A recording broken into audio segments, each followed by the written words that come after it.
Wamezunguka wakivunja picha zetu, tukiweka billboard wanachoma. La sisi waambia sisi tunachaguliwa kwa sababu tuko ndani ya roho za watu. Wametuweka kwa roho zao. Si mmetuweka kwa roho zenu?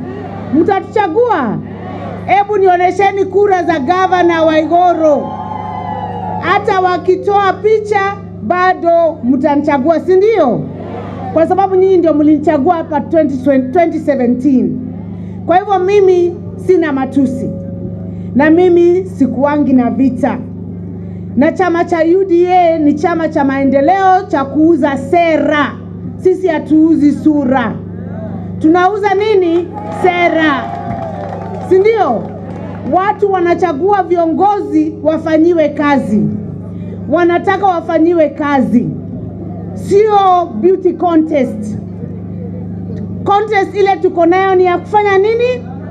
Kazi. Kwa sababu culvert zinatakikana, hospitali zinataka zijengwe, wakulima wanataka soko ya kahawa, ya majani chai, na maziwa. Watu wanataka kazi ifanywe ndio tuweze kuweka pesa mfukoni, si ndio? Kwa hivyo nikisema harambee mnasema UDA. Nikisema UDA mnasema kazi ni kama. Kuna wale walisema ya kwamba watafunga kazi ya mitumba.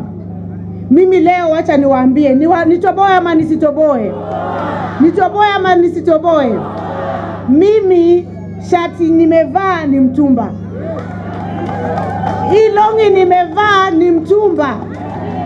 Na nilifanya campaign siku 60 kuhakikisha nainua wale ambao wanauza nguo zao za mtumba, kwa sababu sisi katika chama cha UDA tunasema wera newe wera neke. Nikafanya campaign ya siku 60. Kwa Instagram yangu nilikuwa naweka picha ya nguo, alafu nasema hizi nimenunua kwa mtu fulani, namba zake ni hizi. Ukitaka nguo kama hii mpigie simu.